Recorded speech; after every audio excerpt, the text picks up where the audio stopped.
Because of the obvious threat to untold numbers of citizens, and because of the crisis which is even now developing, this radio station will remain on the air day and night. Officials and newsmen at first discounted those eyewitness descriptions as being beyond belief. However, the reports persisted. Listen to them. Children of the night. What music they make.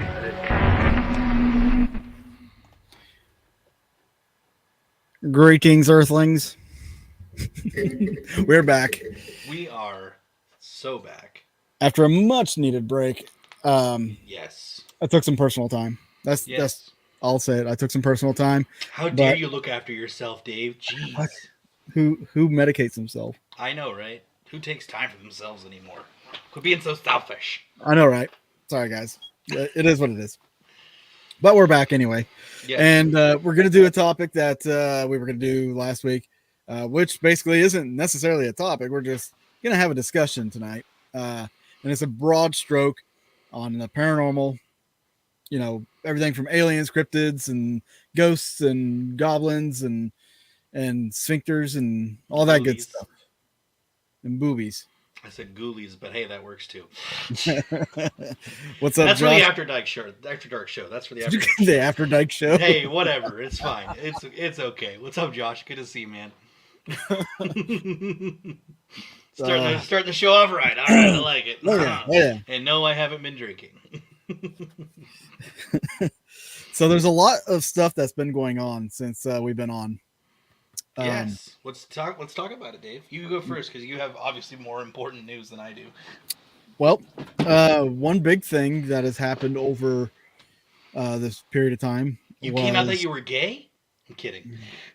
Stop. You have a kid. I don't think that's how that works, but hey, it could. I don't know. It happens. It happens. Mm-hmm. Anyways, what? No. So this was kind of a few weeks in the making. So several weeks ago, like 2 or 3 weeks ago, I got contacted by this streaming channel, saying, "Hey, it was a guy that worked with this guy that owned a streaming channel, who said I should contact this guy and be like, you know, try to get my show on there and everything." And I brushed off stuff like that. When people make suggestions that I should do something, I'll pay no attention. Well, this past weekend, not this past weekend, but the weekend before. Yes. On Monday, the owner of the streaming channel emailed me and said that they wanted Haunting History on their streaming channel. So I told them I would wait, you know, I'd let them know, I'd think about it and everything. Yeah. So this Saturday, I made the decision to go ahead and put my show on the streaming service, on the streaming channel, which will be streaming to Roku, Fire TV, and Apple TV, Amazon, iOS, Google Play, or Google TV, whatever it is, and a couple other ones. So it's going to be out there in front of more people. What's the app? It is Play Now Media. Play Now Media. That's the company we're going to. They go download. Is that what the app's called too? I think so. Because what confused me, which I'm still working out things with them, they have a paranormal channel, okay, and they have a POV horror channel, okay, and then they have like documentaries, and they have a bunch of old films. What's the paranormal channel called? Fuck if I know. I haven't even uploaded any episodes yet. We're just getting into the works of everything. But okay, so there isn't. Contract is signed. The agreement is signed. Okay. It's a non-exclusive, so I will still be having my stuff on YouTube. They're just also going to be putting it on their stuff. Bring in some more content, absolutely. So the one drawback is I have to go shoot an episode, because on that streaming platform, I'm only going to start. I'm just starting with season 6. I'm not showing any of the other episodes. I'm starting with season 6 for the new platforms. Okay. So I'm going to have to go film an episode as if it's an introductory episode to Haunting History, which not a pilot, just a first episode, basically. Yeah. so people get to know the show, who we are, what we're doing, and that'll be the first episode, and then we'll move on with the. What if you made that first episode kind of like for YouTube, just make it the normal episode. I'm going to. For the streaming service, just do like a, hey, my name's Dave, and I'm with. It's gonna be it's gonna be a little bit different for the streaming service and for YouTube. So just add that little plug in there that makes. Yeah, what they're gonna see is like the first episode of the series, and then what you guys will see is gonna be the sequential episode. Josh says royalty checks. Yeah. Nice. You get paid quarterly. Nice. Which is every 3 months. Good evening there, Heather. Which they'll give me analytics on the channel, on the streams and everything, so I can keep up with everything. Yeah, man, that's gonna be awesome. You know, I'd always been reserved about putting it out there, putting the show out on streaming platforms, primarily because I wasn't confident in my editing. But honestly, the last 2 episodes that I've put out there have been fucking great. You've been spot on, dude. You've been spot on with it. Like the entire time I watched this latest episode, I was like, man, this music is very enticing. Like it's keeping me hooked too. Yeah. So like I've gotten a lot more confident about my editing, especially with these last 2 episodes, and honestly, my personal opinion, I just slapped those episodes together. Nice. Like I literally 2 weeks I had the Eureka Springs episode together, and then another 2 weeks involved in editing that last episode. Nice. I've already started I just started yesterday on the part 2 of the Carpenters, and I've already got 6 minutes of it done, and nice, we're working towards getting that one finished probably by the end of next week, because I'm going to a concert tomorrow night, so I won't be here. You're gonna have a great time. I'm jealous, but I'm also more importantly excited for you. Yeah, I'm gonna shoot some video there. Going to, if anybody's curious, I'm going to see Motionless in White, Ice Nine Kills, and Black Veil Brides over in Oklahoma City. It's going to be a freaking great show. I'm going to be great time going there with Koopsik. Nice. So on my way there, I'm going to be stopping at a certain place to inquire about filming there. I'm going to be doing some background. I'm leaving early tomorrow morning. Show's not until 6:30. Takes me about 4 hours to get to Oklahoma City from here. Okay. So that gives me about 3 to 4 hours to kind of peter around. So I'm going to take some back roads, and if I see something interesting, I might stop and say hello. Yeah, dude. You'll have to keep an eye out. So there's a possibility of tornadoes down in that area tonight into tomorrow. If there's any damage, keep an eye out. Yeah, I'll have my GoPro with me. I don't know if they'll let me take my GoPro into the concert, but I'll shoot the concert with my phone. So that'll be cool. I don't even know where our seats are at. Yeah, it's vlogging style stuff. Just obviously you can't record the whole freaking concert. Yeah. They will definitely not allow that. But the hotel's right across the street, so after the show, sweet. Go get drunk. I'll probably already be drunk, so I can just go across the street and go to bed. Continue your drunkenness. That's what you should do. All right. So now with the streaming service, you should get more places that you couldn't before. I've never had a problem getting places. Well, I mean, most places I haven't. But financially, yes, there's been issues there, but like outside of that, no, I've never had a problem. Well, and also to be fair, like not only to like, I just said like a bunch of times. Not only can you use YouTube, like, hey, I've got 6 seasons of haunting history on YouTube, and I pull in this many followers, but now you can just be like, and I'm on an official streaming service. Yeah. That so it's just another thing that you can add to that. Well, one little stat that I like to throw at people when I'm getting places is like our highest view videos got a 250,000 views. So you want to pull it up? I'll show it for you right here. Yeah, I do. Yeah. They're like, oh, okay, you actually. It really does. We don't have the subscribers that a lot of channels do, but we definitely get, the right kind of viewers. Yes. The right kind of viewers. That's what matters. But outside of that, hopefully in about a week or 2 weeks, I'll have the second part to Carpenter's Mortuary out. Yeah. Which is it's the going to be latest episode of Haunting History, by the way. Yeah. Just so everybody knows. It's going to be just a notch up here. I'm ready to see it. I liked this first part. It was really good. Like you said, it was cut very well. There were some very interesting things that happened. What's up, Cassie? Hey, Cassie. So again, I'm very excited to see part 2. Yeah, I'm excited for everybody to see part 2 as well. And yeah, now there was something else I was gonna let y'all know about. Is it something that's happening in October? There's this one thing. It's not a big deal or anything. It's the Hunting History Paracon on October 7th and 8th. Right. Yes, absolutely. Happening in Joplin, Missouri. We got some really good guest speakers. Justin Spurrier from Spurrier Paranormal, who was on Carpenter Mortuary episode 1 and 2.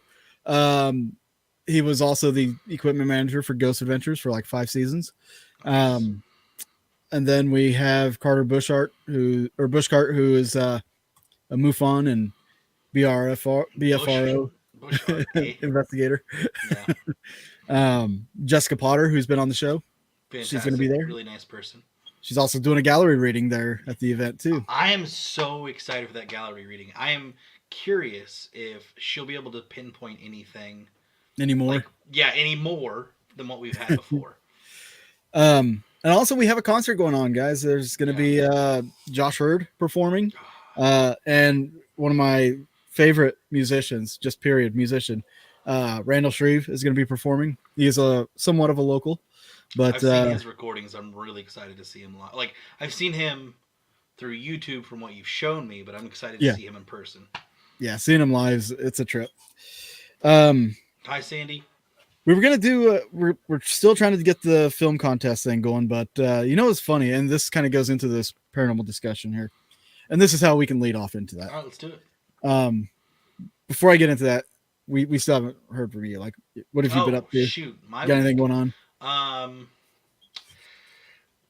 Not really. I mean, I've just been working my job like crazy. We're pretty much full swing of spring. And we're but that's okay. I'm sure you guys are getting pretty slammed yet. Yes, the nice weather like a week or so, 2 weeks ago, really release the Krakens. Yeah, it really opened our eyes a lot, and I have a feeling this will be the busiest summer I've ever worked there. So it's a blessing and a curse. Yeah, you're gonna be busy, but you're gonna get paid. I'm gonna be getting paid for that busyness. So yeah, I'm really excited. We've got some great things happening at work, and I've been sharing. And it's kind of cool. Like, I've been sharing with more and more people that we've got this podcast, and that I do paranormal stuff. Funny enough, there were a couple members. They were planning on going to Eureka Springs. They were going to a concert somewhere like in Arkansas. And they were going to stay in Eureka Springs and do the ghost tour. And they're like, they were at the bar, like, have you ever been to Eureka Springs? And I just stopped making their drinks. Like, I was like, I love Eureka Springs. It's like my second home. And they just start freaking out like, no way, you got to tell us all about it. So we just sat there for like an hour and a half, 2 hours, just talking about Eureka Springs, talked about the episode we did and some of the things that I've heard, witnessed, things that we've had go on. Yeah. And then that's when I referred to, well, if you go to our podcast, we actually have a couple vlogs that talk about anyways. So yeah, it's kind of nice. People are being more accepting about it too. Like, absolutely. People are like, oh, that's so cool. And then, well, that's the cool thing about the paranormal field is like, you could meet some people that are religious and will still have a civil conversation with you about the paranormal and stuff.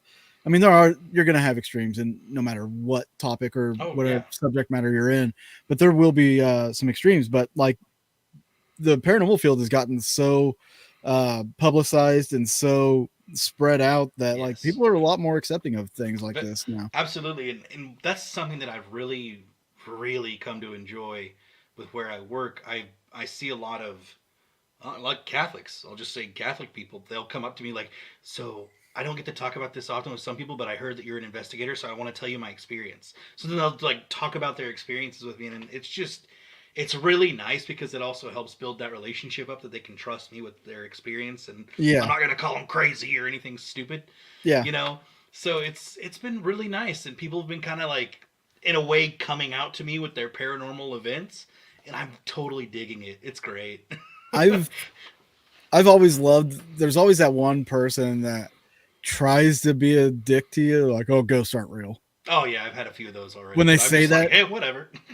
I always tell them, that's a great mindset to have if you're ever decide to go out and investigate.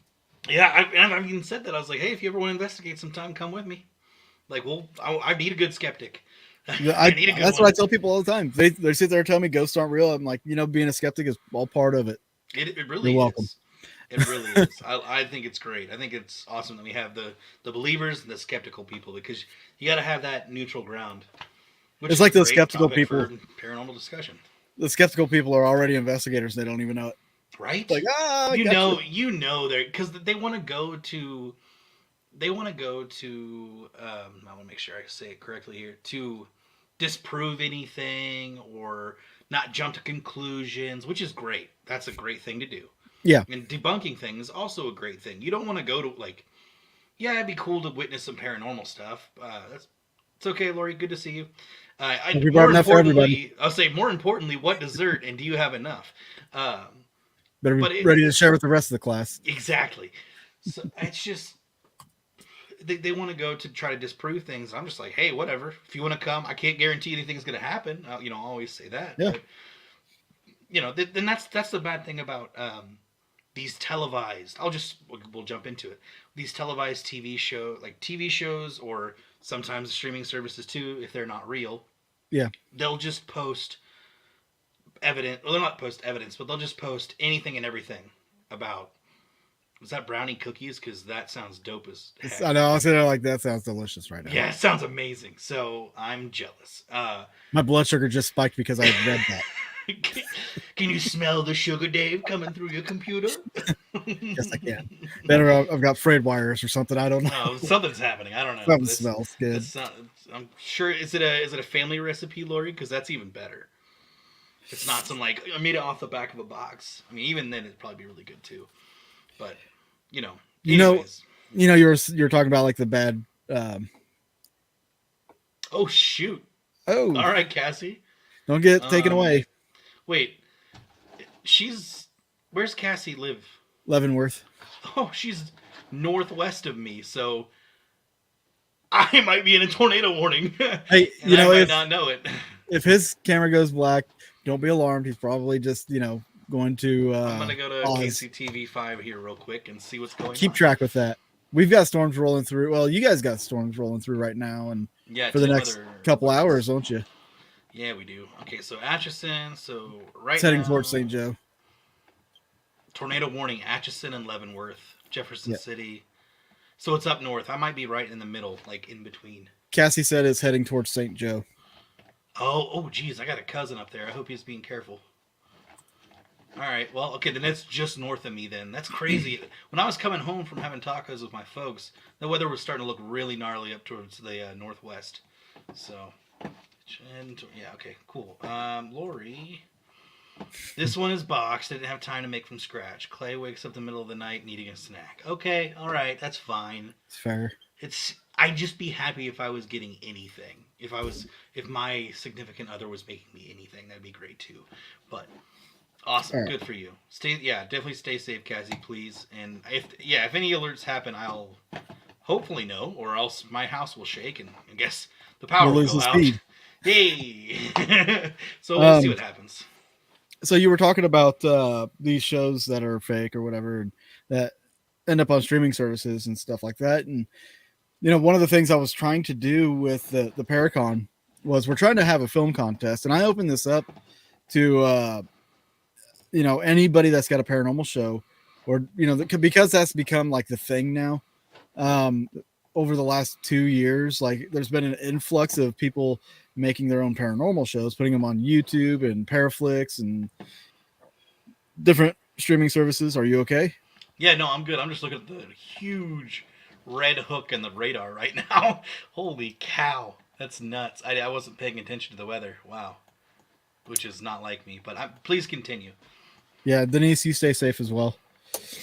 So with the film contest, we're trying to open it up to a lot of paranormal groups and things of that nature, but in all honesty, I've not heard from anybody, and I've even directly messaged people that I know make paranormal content, and it just doesn't seem like, something people want to do, which is funny because a lot of shows will badmouth each other or whatever, or they're, well, the paranormal field, there's territories, there's cliques, there's all that. Hey, I own this one. You can't investigate here. Yeah. So like nobody's, I don't know, like psychologically this tells me that people are just keyboard warriors and will talk shit about each other's shows and all that stuff. But when it comes to comparing them by an audience, there's a little fear there from a lot of people, it seems. Yeah. I mean, nobody wants to hear that the stuff they've caught is garbage, or nobody wants the criticism. No, even if it's constructive criticism, which I don't understand. Like, I want people to tell me, hey, your audio right here sounds like shit. Most likely I know, but if I can get by with it, I'm going to get by with it. But like, if there's something that's not appealing, I'd want to know about it. Well, yeah, because you don't want to keep pumping the horrible stuff out. Yeah, you want to tailor it to address that and to get people to stay engaged. So exactly. So with that, like with the Paracons film contest, if we're not hearing anything within the next couple months, we're gonna just scratch the film contest and turn it into an investigation at the theater. I think that'd be. I mean, the theater. The theater, I can tell you, is haunted. I've had experiences there. It's like the only place I've ever had something kind of infiltrate me. Like actually personally affect you? Like yes. Okay. Yeah. Well, we made an episode from there as well, like an early episode. It's an old one. I think season 2 or season 1. But I've been pushed there on camera. Oh. We did the shaving a haircut, and I'm up where, like, if you were to talk about stories, in the back stage area, you go up some stairs, you'd be about the 3rd floor from the alley outside. So as I'm sitting at the top of those stairs, I did shaving a haircut, and I got the response on the wall. Wow. So like, if it was in the room, it would have been like in the same level as me, but if it wasn't and it was outside, it would have been like floating 3 stories up, banging on the wall. From seeing Denise's feedback, Lori's feedback, and me personally, I think we should just do an investigation there. Honestly, I think that's what it should. Just do it there. Why not? The great thing about it is, like, there would be limited tickets. There'd probably be like 10 tickets or something like that. Yeah. And I would probably just do like, I don't know, $50 to $75 a person. And all that money is going to go back to the theater. So I was going to say that makes the most sense, is to put it back into the theater. Yeah, it's going to go directly to the theater, as well as the other investigation I'm working on setting up. It's going to be set up. It's just a matter of when can I tell you guys about it. Well, I mean, it's still pretty early. Like, yeah, I don't want to throw all that out there. And why would you think a theater would be haunted, Dave? Well, this theater in particular used to be a hotel that burned to the ground. And part of the or did Abe Lincoln get shot in it? You never know. Part of the structure is actually still there. And I've had a Angel do a reading on this. This is whenever I vetted Angel, actually. I was vetting her because I was planning on doing the Paranormal Studies pilot, the original Paranormal Studies pilot. And I was talking to Angel, and because I was thinking with the Paranormal Study pilot, I was gonna do sensory deprivation, but I was gonna have a psychic doing remote viewing. And I was talking to Angel, and I had her read the theater. None of the information had come out about it. I just sent her a picture of the theater, and that was it. And she did a reading on it. And one of the things she picked up was this well-to-do guy, which related to everything she talked about, related to I can't remember his first name, is one of the Webb family, because the city's called or town's called Webb City, and that's because of the Webb family. They owned a lot of that land that they donated for the town, and his personal land was right where the theater is at. Supposedly he's still haunting that area, but she said there was this well-to-do guy, and she said that he doesn't like me, and she asked me if I had anything follow me home. And I'm like, no. And she's like, that's funny because he keeps saying, since you're what was it she said? I forgot what she said. Said something along the lines of, since you're invading my space, I'm going to invade yours. Oh. That's what it was. Since you're invading my space, I'm going to invade yours. And she didn't know about what happened at the theater where I had something affect me. And which is what happened to me was like, I'm sitting there. John's up on, we're on the backstage area. I was sitting there. John was up on one stairwell. Dawn was on another stairwell, and we had a friend there who was shooting some video for us. And I'm sitting in front of the camera, like one of the DVR cameras, and I'm just sitting there thinking about, like, I have this other voice in my head saying things to me like, why the F are they here? These people need to get the fuck out of here. And like, good voices. I was starting to get angry. Mm-hmm. Like, I was getting noticeably, like, if you watch the video, it lasts for like 9 minutes. I was getting noticeably angry and irritated, but I had a consciousness and awareness about it.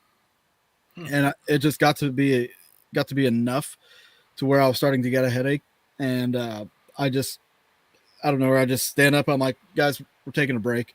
And instead of helping grab equipment and coming off the stage, I just bolted. I went out the back, walked down the street a block, trying to get away from the place and kind of clear myself of it. And dang, dude. Yeah. Now we did a radio or a TV interview there. Newscaster was doing a story on haunting history, and we set up an interview right there in the theater. And during my interview, we actually had this breath come over the audio, and we heard it with our own ears. I was sitting there talking, and you hear this, and I'm like, y'all heard that, right? And she was trying not to freak out. She heard it. We ended up taking her to Garnett. Amazing time for her. She's now a believer, by the way. Love when that happens. Yeah, not Zach Bagan's angry. Not Zach Bagan's angry. Not hitting walls and not screaming. Not screaming. Breaking equipment. That's great. I was just like stewing in it, basically, at that point. When I get angry, I don't lash out. I have really good control over my anger. No, I don't. But whenever I don't feel I have that control, I will just remove myself. That's good. And that's what I did, because it was getting bad. So yeah, that place, that's where, if we don't do the film contest, we'll probably just work out a thing to do a investigation there with like 10 people. Cool. It's a cool place. Sounds awesome to me. I mean, I've never been. I think I've been outside of it, but that was about it. It's where I had my premiere for Into the Light. Yeah, it was my very first showings. Yeah. Which was awesome. Yeah, from what I heard, it was pretty amazing. All right. So I got to ask this question. I can't remember if it was the Eureka Underground video or the Carpenters Underground. One of the comments. Somebody had asked me if I've ever used the 3D mapping thing, like the stick figure, kind of like the SLS, but it's an app on a phone. I responded like, I've used an SLS camera, but I don't own one. That was it. I want to pose this question to you. To me. To you. And everybody in the chat, you can respond as well. What are your thoughts on using apps and not just using them on, say, is there any particular apps you dislike or like? And what are your thoughts on the apps? Okay, so the app that I actually use and like, and I've talked about it multiple times, I like EchoVox. I like EchoVox a lot. I used it a lot when I was with Dust to Dawn. Ron and Denise have gone through the EchoVox app just to make sure nothing is like, there's anything bad about it or it can be manipulated in any kind of way. Yes. Or like programmed outside of, like if it connects to radio frequency or whatever. They've gone through it to make sure it's all good, and I know they use it a lot as well, which I'm pretty sure is actually who I heard it through. But it depends on how the code is written exactly. Like Denise knows about all of that stuff, so if she trusts it, I definitely 100% trust it. So Echovox is definitely what I use. I use, like, back in the day when I first started with the whole paranormal, back when I was like 16, 17. I don't like phone apps on I just, it's not my thing. It's so easy for apps to be more of like an entertainment thing. You can see they designed for entertainment, exactly right as I said that. Good call, great call, Lori. So yeah, to me personally, I just don't. I once I saw what was it, Ghost Radar? I think was one of the first ones that I used. Oh man! And I was like, this is the dumbest thing I've ever seen in my life. Mm-hmm. And being next to people who actually like believe it and like, oh yeah, this is great. There's a ghost right over there. There's one over there. Oh my god, there's one. But it's stupid. It's so stupid. No, see, exactly. She's very smart. So I definitely trust Echovox. Now the other ones, I know they have multiple styles of Echovox, but I don't know the differences between them. So Ron and Denise used Echovox up in Utica with John and I, and there's some stupid things that came through that like whatever was using it was making fun of me. Dude, I swear to you that we were doing. Or if you want to tell the story, go ahead. Sorry, I don't mean to interrupt you. No, go ahead. Okay, so I swear this is the first time this ever happened to me too. It was Echovox, right? So it's not programmed any phonetics. Like there's no like specific language that it's gonna come across is what's gonna come out, right? Yeah. When I was with Dust to Dawn, we were doing we were doing an event at the jail, and I was doing a walkthrough with a couple ladies, and we were in the parlor room, which is the greeting room. And we start asking questions, and then all of a sudden, I start hearing what I think is Spanish coming out of the Echovox. And I don't say anything, because this has never happened to me before, so I'm just like, what the heck? Just thinking to myself. And then the lady, like, about, I would say, like, 2 or 3 sentences afterwards, jack me off, that's good. It came over the Echovox. Yeah, exactly, it's great.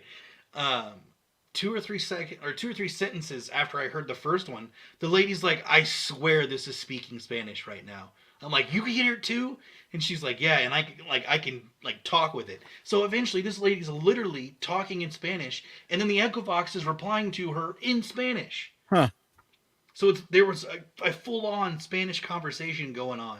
Mind you, I'm totally lost because I know like very little Spanish, but this lady's just like going off. She's like, oh, it's saying this and it's saying this, and I'm like, that's wild. Which I know what Spanish sounds like. It's really easy to tell. So it wasn't that she was making it up and like, oh yeah, this is like, no, it was, they were literally having a conversation. It was so cool. Yeah, and being up in the U.S., you wouldn't really be picking up a lot of German. Or sorry, I was just reading her comment. Yeah, you wouldn't be picking up a lot of Spanish and But I mean, the jail, it kind of makes sense though. If they had any Spanish prisoners, or if these Spaniards had made their way up in Independence, which you got to think about it, it's Missouri. It's a central hub for a lot of travel, especially with Spaniards back in the day. With what I know is there. Yeah, and Josh made a comment earlier where he says he questions all the phone app tools. They're programmed and have internet and Wi-Fi connection. Anything with Wi-Fi and internet connection, I try to stay away from that as much as possible, really, because I mean it's hackable. So whether or not you think you're being hacked, that's one thing, but like the fact that it's capable of that makes me think that something about that app is also pre-programmed, and with those devices, they're also listening devices. That's something we have to keep in mind, is like with a listening device, it could be listening to what we're saying like Google does, and then just kind of responding kind of like Siri does, to what we're talking about. And maybe we're thinking we're getting intelligent responses when we're actually not. See, and that's why anytime I use Echovox, or even when I'm doing EMF, I automatically turn my phone to airplane mode.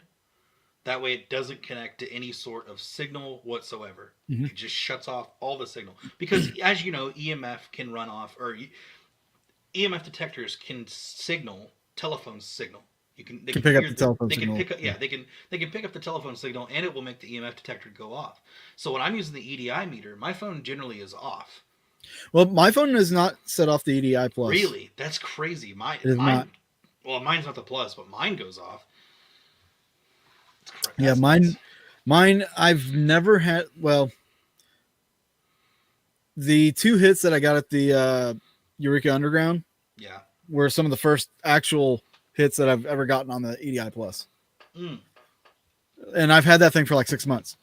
And then great device. And then the Carpenter's Mortuary, where you guys see it like going off like that. Yeah, that was awesome. I've never had a spike that. And at the end of the second part, I'm actually going to show you the numbers for the readout. It spiked pretty high when it hit. Like it was awesome. It was pretty impressive. One thing that I want to do and I haven't done yet is I would love to do. I always forget the name of the experiment, but we did it at Garnett where one person's listening to the Hack Shack. Yes, this method. Yes, I want to do that with Echovox sometime. I haven't done that yet. I would love to start with Echovox. But I don't even know. Like I just turned it on, pressed a few buttons to make what I think is going to happen. And she absolutely, Denise makes my AD like we were standing in the middle of Sally house before things got cleansed, and it was just she was holding it. I wasn't even holding it. She was holding it. It was just going off like crazy. It was nuts. It was the first time that I'd actually seen it go off, and it was Denise, of course. Well, inside Sally house. I'm sure there's things around Denise too that are constantly around her. Yeah, absolutely. I'm not surprised at all. Especially with being in McPike as well. There's been a few things that have happened where nobody else is around and it's always around Denise. It's great. Now there's some other phone apps that, like I was saying, the guy asked me about, like the one that works like the SLS where it's supposed to draw stick figures. Number one, the camera on your phone is nothing like the camera you use to do 3D mapping. Your camera does not do 3D mapping on a phone. Yes. Unless you have a special phone that has a special camera, which I highly doubt. You're not going to get that. I came across, okay, so I'm very, very, very, like how you are with orbs, I am with the whole Connect stick figure shit. Pardon my French.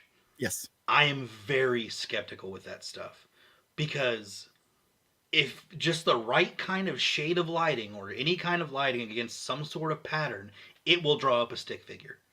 Now, if it's like in a random open spot and there's a stick figure, okay, that's different. But if there's something behind that stick figure that it looks like the device is projecting itself, yes.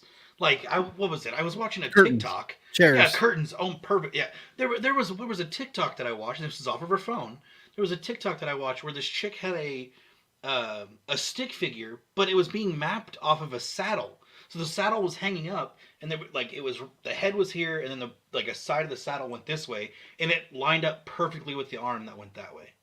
It's just people need to use common sense when using that that style of device. Here's the other thing that gets me about that is it cracks me up is when people freak out that there's a stick figure and it's like really tiny. Yeah, it's a tiny stick figure. They're like, oh my god, there's somebody right there. It's like, really? Do they manifest themselves at 2 foot tall?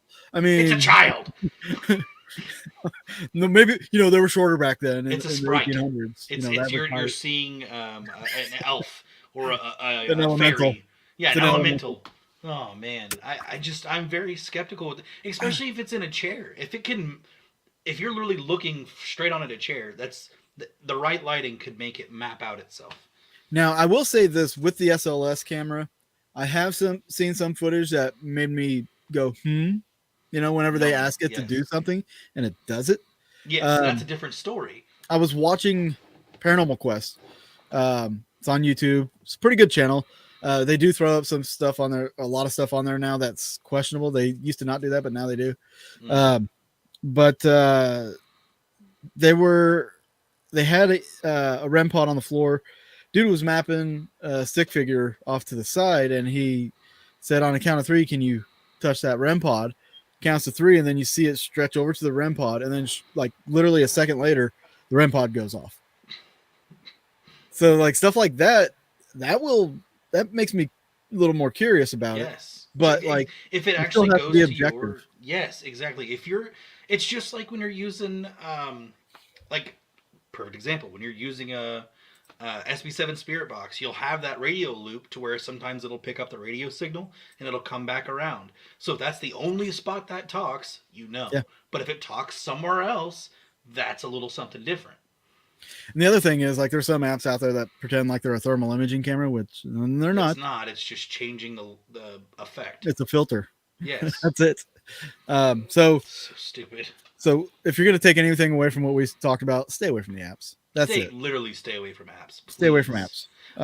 Now, I will say, this one I haven't used, but there is actually my cousin bought this, and I was actually quite impressed. It was a phone, like, camera that plugged in through his power port, and it latched onto the lens of his phone, and it turned it into an actual thermal imaging camera. I was very impressed. Well, you can't remember what the app was, but yeah, you can just get a FLIR. The FLIR cams. I know, but it was a lot cheaper than buying a FLIR. it was way cheaper than buying the FLIR, so he bought that instead. And I was very, very like we tested it with an actual like thermometer, like point thermometer. Yeah. To see if it was mapping the temperatures right, and it was 100% like shot. It was awesome. I was really impressed. We actually used the FLIR. Been using it a lot more lately. Yeah, we've had it for a long time. Yeah, nice. I didn't know you had a FLIR. You didn't see it at the end of. Oh yeah, okay. I didn't know that was your FLIR. Sorry. Yeah, I saw the FLIR, but I thought it was Spurrier and Austin using it, wasn't it? No, they weren't. They weren't using it in the episode. So that was you and John. That was me and John. Oh. Okay. But like we've had that for, I don't know, 2 years. Yeah, those FLIRs are awesome. We just never put it on the show. You know, I just made a decision. I'm like, well, let's show people that we're using this stuff. Let's see what we got. Because a lot of the times we do use this stuff, and guys just don't see it, and it's like nothing happened with it. That's why we didn't show you. But now I'm like, well, let's add an element to the show. I was gonna say it adds a new perspective. I don't know if anybody didn't pick up on it. Go back and watch the FLIR footage again in that episode. Okay. You would have pointed it out, but that big red head thing was John, right? Well, there's a spot where it looks there's John as a red thing, but no. So I've told people this in the show, even last year. I put stuff in the episodes that I don't point out just to see if anybody's paying attention. There's evidence in there. Sneaky bastard. There's evidence in there that I don't point out.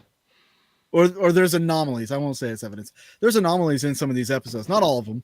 In some of these episodes. Something weird that happens. You're like, what the fuck? Yeah. Just so I can see who's paying attention. Yeah. Makes sense. And if now knowing that when people watch it, they're going to pay more attention. But to me, that just makes you guys as much involved into the show than what we were. What if someone's driving down the road and they're just listening to the episode? Why would you just listen to the episode? You're missing visuals. Well, when you have like 40-something minutes to drive somewhere and you're like, hey, I'm going to listen to the episode. I actually watch episodes while I'm driving. That's horrible. I put my phone up in the window and I'll watch football. Challenge accepted. Nice. Josh. Nice. You're ridiculous. So yeah, there are things in the episodes. And to me, it just makes me think, if I'm watching anything and I see a piece of evidence that they may have missed, that gets me excited. And then I kind of feel like I'm part of that investigation at that point. So, okay. So it gives you guys a little something extra. Has anybody ever actually messaged you? Like, hey, did you miss something here? Oh, no. There's people that comment, like in the Eureka Springs one, somebody commented that he heard something at such and such time. They'll timestamp it in the comment section. Like he found a good one. It's hard to hear, but he found a good one in there. Nice. Cool. So yeah, just so you guys know, I'm not pointing out everything that I've noticed in these things. But if it's something obvious, of course you're going to point it out, right? Something obvious, yeah, I'll point it out. But like if there's stuff in there, like like that Carpenter's episode, there's a one or two things that happened in there. All right, so we've got 15 minutes left for this episode. Let's get to Lori's chat. Okay, let's go to Lori's question. Yeah, Lori asked a question early off of Facebook. Yes, she did. And Lori asked, "Is there a correlation between aliens and cryptids? Do they use portals to move about? And would this theory explain why the two are rarely seen and disappear quickly?" I'll let you lead off with that one. You're gonna let me start? All right. I'm gonna let you start.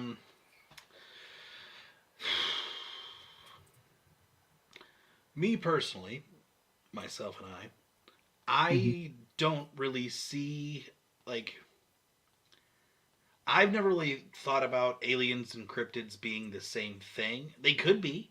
That's a very big possibility because we don't really know what aliens look like. It's just what somebody else says. Well, some of these cryptids, all these cryptids are weird and they have strange descriptions. So technically they are alien to us. So it's true. In a way, yes, it could be, like, they could go hand in hand. Could something be from a species from a different planet? Absolutely. It could be, and it's just decided to stay here for some weird reason. Or it's just something from inner Earth that we don't know. I 100% believe in portals. Not just in a metaphysical, as in, like, ghosts portals, but I definitely believe in aliens using portals. That, I believe in aliens, but just as a general broad subject here, if aliens exist and they haven't been fully discovered, I would have to say that they have some remarkable technology to, one, either make them go invisible, which I believe exists, and then two, I definitely think they could use a portal to travel elsewhere, because if they're interdimensional beings, that you got to travel through those dimensions somehow, and which technically, if you want to think about it, portals do exist in our world today. You have what some people believe is like wormholes or portals, black holes or portals, but may not be the type of portal that we're going for, right? What we're accustomed to. Exactly. This was actually confirmed. They were able to teleport. I can't remember what item it was and which. It was an atom. It was an atom. They were able to teleport an atom from one spot to a different spot. So that's a type of movement in portal. Like that could be huge, you know. So I covered this in Into the Light too. So and I think a lot of this is interconnected. I think all of this stuff that we deem paranormal is intertwined. Whether it be aliens, Bigfoot, you know, these spook lights that we're seeing. When we say cryptids, I mean, cryptids is a really broad term because not everything is an actual entity. Could just be misidentification. Yes. So you kind of have to be specific with the cryptids thing. With that being said, I will talk about like Bigfoot and aliens. I do believe personally that Bigfoot are an interdimensional being. And the reason for that is just out of articles that I've read, when it comes to quantum physics and quantum theory, you know, they have determined that we can alter our own space around us with our minds. We just have to be able to unlock a certain amount of our brain, and we have to be able to use the functionality of our brain to do that. And with a Sasquatch, you know, I've got some really wild personal experiences from this, and that's because of the Into the Light movie. I'd never squashed before, and when we did Into the Light 2, that's what we ended up doing. But there was experiences I had out there that it's not in the film. When I was woken up in the middle of the night, I was hearing talking, but it sounded like cavemen, like two cavemen talking back and forth, like real grunting kind of style. Like it was weird, and I couldn't record it. I didn't get any audio out of it. But that's what woke me up. And if they have an intelligent dialect, that tells me that there's more intelligence to them than an animalistic belief that we have of them. Whoa. So if there is an intelligence to them, why couldn't they be able to unlock more of their brain and be able to use their brains in ways that we don't understand and that we can't. If they're able to do that and mentally bend space and time, and why can't they disappear? Why can't they just go off into the woods and then we never find them again? Yeah. Why is every photo blurry? Maybe they're starting to bend space and time, doing it on purpose. Yeah. Maybe that's just the field around them. So if you want to take Bigfoot as an interdimensional being, and you set that right here, and then you look at aliens traveling through space. If they're from light years away, they're not going to fly so many billion miles an hour through space and dodge every asteroid and planet that gets in their way. They would be disintegrated and like that. But if they open up these wormholes, they open up these portals, they can fast travel, go from point A to point B within an instant. Yeah.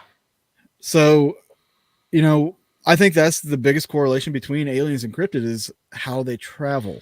What if using portals and rips in time and space to do so? What if all they had to do is this would be wild, right? So let's say much like a GPS, you type in coordinates and the pinpointer goes there. What if they just type in a coordinate and then they dematter and whatever, I don't know what the actual term is, but dematerialize. They dematerialize and then they materialize. Yeah. It's much like our that's kind of how it's like the beaming technology in Star Trek where you just when they talk about black holes, when light enters a black hole, it's gone. Goes into particles. Yeah. Even like tiny particles get smashed into smaller particles, and then it comes back out. If we're able to do that with an atom, that's small steps, right? That's huge. It just gets bigger from there. And we've also, at the CERN Hadron Collider, they've talked about opening black holes, like mini black holes. Yeah. So they're able to do that. So if we're already capable of doing that, don't you think an entity that is maybe years, thousands, hundreds of thousands of years beyond our expertise, somebody that's that advanced should be able to do that already? Well, not to mention our military is 30, 40, 50 years ahead of what we are. Yeah. Everything that the government comes out with is like old technology that we deem new because we've never seen it. Yes. The stealth bomber was created in the 1950s. And it came out in the 80s. That's whenever it was known about, like publicly known about.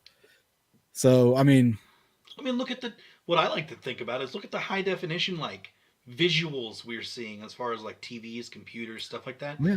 Imagine where they're at. Well, they were saying that, okay, so if you believe in the moon landing, I'm not going to go there though, but when they landed on the moon, they were using high definition cameras already. Yeah. It's just the feed could not handle the high definition cameras. That's why it turns out so shitty. Yeah. Josh, if he does have us going through portals, that'll make my transportation to work so much easier. Right.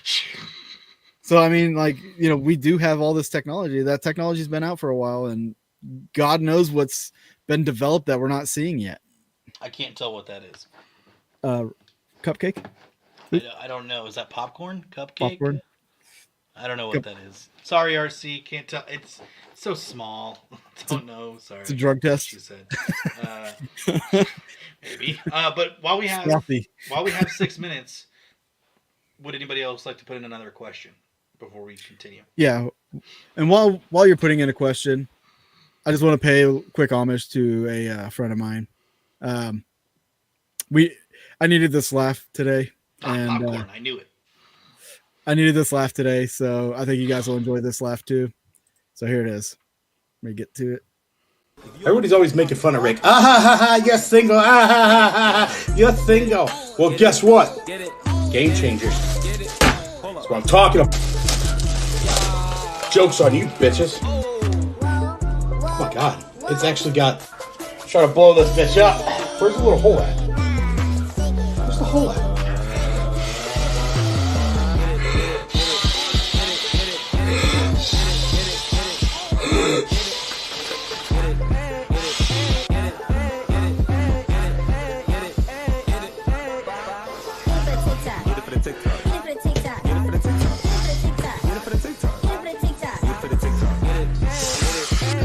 I'm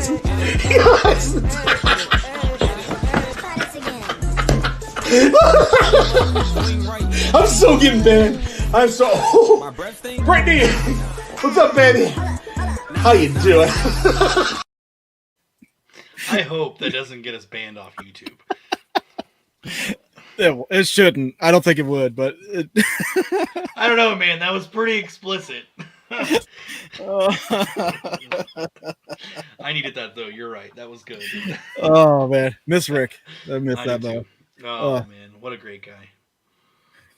Oh wow. All right, that was good. Gosh, if anybody knows me that watches my show, I'm sorry.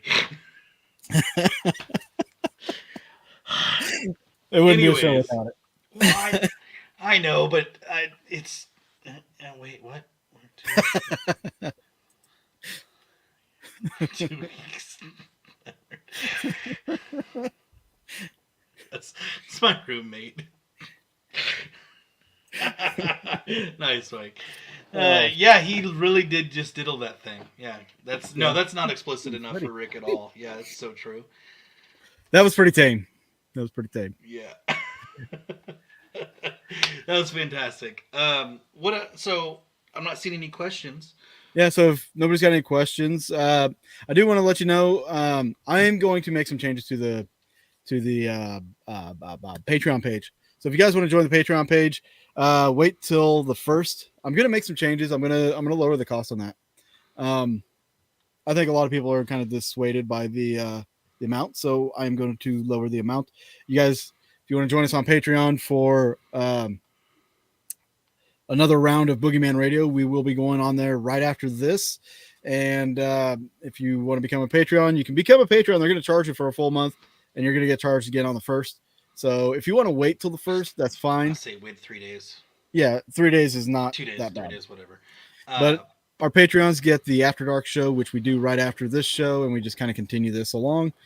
And, the link is basically right there if you want to do that. Also, if you go to the hauntinghistory.threadless.com website, you can get you a Boogeyman Radio t-shirt.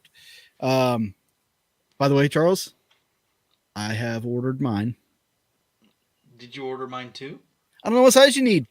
Oh, I thought I told you. All right, I'll tell you after bit. But I'll get you one. I ordered a few shirts for myself. I'm kind of redoing my whole getup. So, getting some new swag, some haunting history swag. It's okay. I've got me some Irish swag. Pinch me, you cannot. Because I'm Irish. It was one of my St. Patty's Day shirts. Yeah, Denise. We need to get you on. Yes. All right, we'll do that. We'll hook up a date. Definitely. We'll do that.